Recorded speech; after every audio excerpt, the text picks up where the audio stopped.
Hi అండి, రైతు సోదరులకు నా నమస్కారం అండి. ఈరోజు వీడియో వచ్చేసి ఈ రబీలో నాకు ఈ 40 సెంట్లలో ఎంత మిగిలిందా, ఎంత ఖర్చు పెట్టానా, దానికి ఎంత లాభం వచ్చిందా ఈ వీడియో ద్వారా మీకైతే తెలియజేస్తానండి. నా వీడియో లాస్ట్ వరకు చూడండి. నేనైతే పేపర్లో అయితే రాసుకున్నానండి మొత్తం. అంటే ఇంటి లెక్క సపరేట్గా ఉంటుంది. మామూలుగా దుక్కి అంటే అది సపరేటు, మిషన్ లెక్క, ఇవన్నీ లెక్కలు అయితే ఉంటాయండి. అవి కొన్ని గుర్తుండవు, అందుకని నేను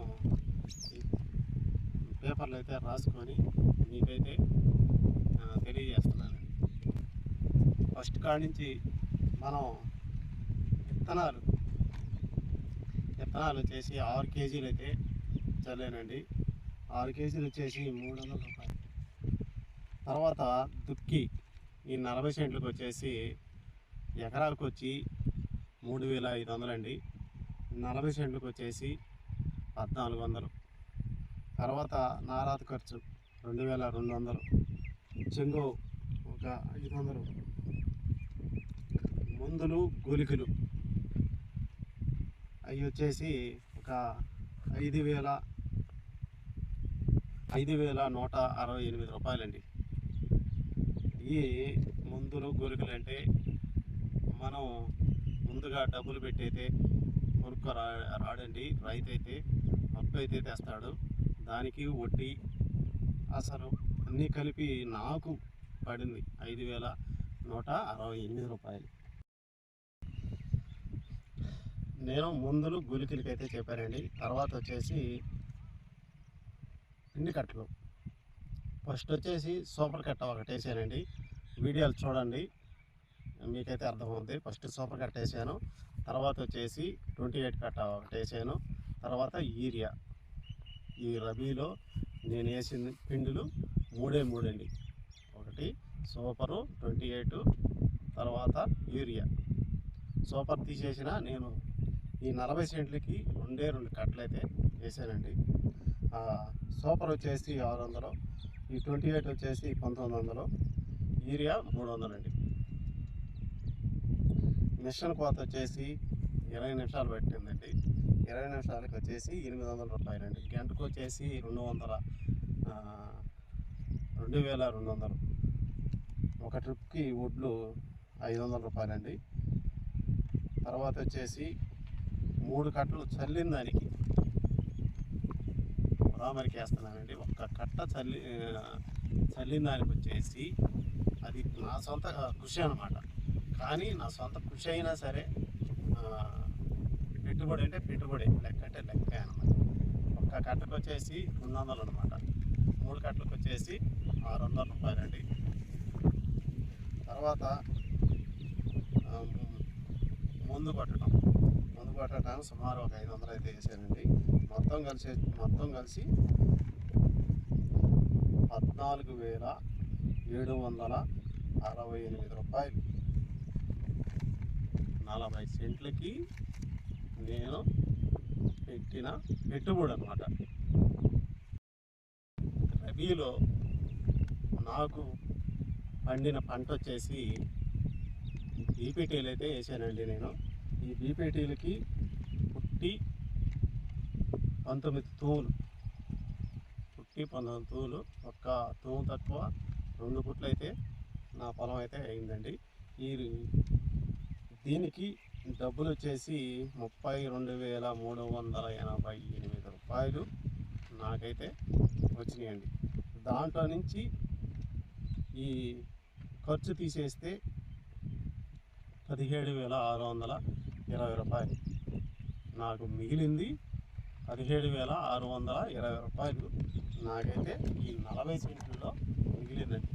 అదే కౌలు రైతులకైతే ఈ 40 సెంట్ల మీద కౌలు రైతులకు వచ్చేసి ఈ ఎకరాకు వచ్చి పుట్టి 10 తూములు అనమాట. ఈ ఎకరాకు వచ్చేసి 15 తూములు. ఈ 15 తూములకు వచ్చేసి 17,500 నాకు మిగిలింది 17,620 రూపాయలు అనమాట. దాంట్లో నుంచి తీసేస్తే 4120 రూపాయలు మిగులుతాయండి. మొగతాకయ్య అంటే కౌలు రైతులు చేస్తే 4120 రూపాయలు మిగులుతాయి అన్నమాట. అంటే ఒక్క ఈ మన చేతికి క్యాష్ వచ్చేలేకే 5 నెలలు అయితే పట్టద్దండి. ఈ 5 నెలలకి ఈ 4120 రూపాయలు మిగిలితే ఒక్క నెలకు వచ్చేసి ఆదాయం రైతుకి ఒక అరాకరా మీద 824 రూపాయలు ఆదాయం అన్నమాట. ఒక నెలకి రైతుకి 824 రూపాయలు ఒక నెల సంపాదన. ఈ 4 నెలలకి 4000, 5 నెలలకి 4120 రూపాయలు మిగులుతాయి అన్నమాట కౌలు రైతుకి. సొంత పొలం రైతుకైతే 17,620 రూపాయలు మిగులుతుంది. నాకైతే 17,600 రూపాయలు మిగిలినాయండి ఈ 40 సెంట్ల మీద. అదిగాడ రేటు ఒక రకంగా ఉంది కాబట్టి, అంటే నేనైతే ఈ బీబీటీలు 18,000 లెక్కన, పుట్టు వచ్చేసి 18,000 లెక్కన అమ్మానండి. అందువల్ల కూడా ఈ రూపాయి అయితే మిగిలింది. లేకపోతే ఇంకా రైతుకి చాలా తక్కువైతే మిగులుతుంది. నేనైతే మా ప్రాంతంలో రేట్లు అయితే చెప్పానండి, కానీ ప్రాంతాల బట్టి రేట్లు అయితే మారుతూ ఉంటాయి. మీరు అనుకుంటారు ఈ మందుల రేట్లు మా ప్రాంతాల బట్టి రేట్లు అయితే మీకైతే తెలియజేశానండి. ప్రాంతాల బట్టి రకరకాలుగా రేట్లు అయితే మారుతాయండి. కొందరైతే మా ఊర్లో ఇంత రేటు ఉంది, ఇంత తక్కువ ఉంది అని కామెంట్ అయితే చేయబాకండి.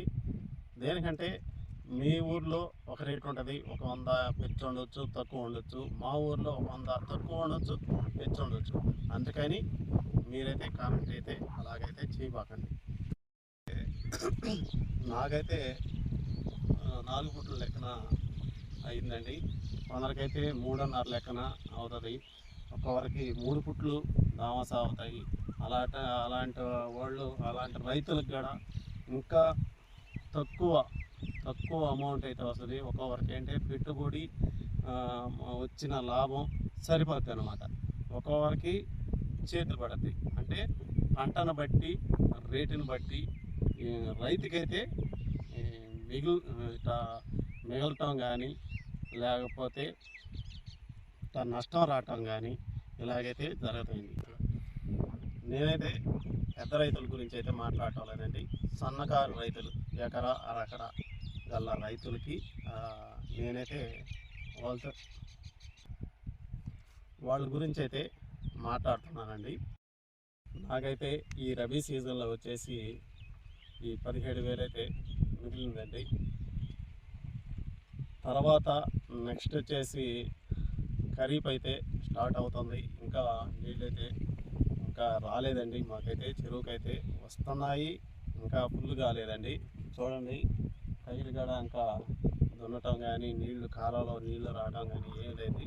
ఇంకొక వారం లోపు ఈ ఖరీఫ్ సీజన్ అయితే నార్లు స్టార్ట్ అవుతాయి, విత్తనాలు చల్లటం. వీడియోలు ఖరీఫ్లో ఏమేమి విత్తనాలు వేస్తారా, ఏమేమి విత్తనాలు వేస్తారా మీకైతే నెక్స్ట్ వీడియోలు అయితే వస్తాయండి. ఇప్పుడు ప్రస్తుతానికి నాకు మిగిలింది మీకైతే తెలియజేశాను. నా వీడియో మీకు నచ్చినట్టయితే ఒక లైక్ చేయండి. ఈ వ్యవసాయం వీడియోలు కావాలనుకుంటే మన ఛానల్ని సబ్స్క్రైబ్ చేసుకోండి. తర్వాత మంచి వీడియోలో కలుసుకుందాం. బాయ్.